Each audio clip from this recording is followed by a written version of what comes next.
Airport पर ही जब्त कर लिए जाते हैं कपड़े और जूते। नकली ब्रांड पहनकर अमेरिका जाना हुआ मुश्किल। अगर आप किसी ब्रांड के डुप्लीकेट कपड़े या जूते पहनकर अमेरिका के एयरपोर्ट पर पहुंचते हैं तो आपको दिक्कतों का सामना करना पड़ सकता है। US custom and protection CBP नियमों के तहत प्यूमा, एडिडास या नाइक जैसे ब्रांड की नकली वस्तुओं को अमेरिकी सीमा शुल्क अधिकारी जब्त कर सकते हैं। यही नहीं, आप पर केस भी दर्ज हो सकता है। नकली सामान की तस्करी पर नकेल कसने की मुहिम। दरअसल अमेरिका के कस्टम अफसरों ने नकली सामानों की तस्करी का सुपरविजन यानी कि निगरानी बढ़ा दी है।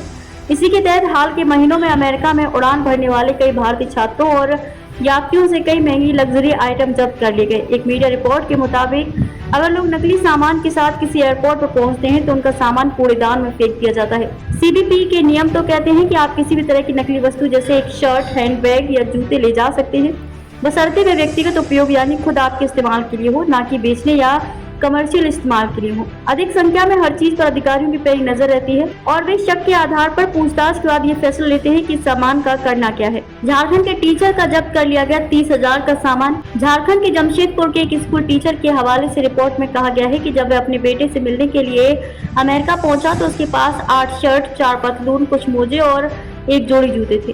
टीचर ने बताया कि एयरपोर्ट पर अधिकारियों ने मेरे बैग की जांच की और मुझसे कई सवाल किए कि मैं कहां से यात्रा कर रहा था, सामान किस लिए था, क्या मैं उनकी तस्करी कर रहा था। टीचर ने कहा कि मैंने उन्हें समझाने की कोशिश की कि ये सब मेरे बेटे के लिए था, लेकिन अधिकारियों ने मुझे सामान नहीं ले जाने दिया। उन्होंने क्रिमिनल चार्ज लगाने की धमकी देते हुए करीब 30,000 का सामान जब्त कर लिया। छात्र के कूड़ेदान में फेंक दिए कपड़े और जूते। इसी तरह हैदराबाद के एक 27 वर्षीय छात्र का कहना था कि भारत में लोगों के लिए बड़े ब्रांडों की डुप्लीकेट या कॉपी बेचना और खरीदना बहुत आम है। मुझे नहीं पता था कि उन्हें अपने सामान में ले जाना इतना गंभीर अपराध है। वे ऐसी कोई चेकलिस्ट भी नहीं देते जिससे लोगों को ये पता हो कि क्या ले जा सकते हैं और क्या नहीं। कैलिफोर्निया से बिजनेस मैनेजमेंट और इकोनॉमिक्स में मास्टर की पढ़ाई कर रहे स्टूडेंट की करीब 10 शर्ट, पैंट और 3 जोड़ी जूते सीमा शुल्क अधिकारियों ने कूड़ेदान में फेंक दिए।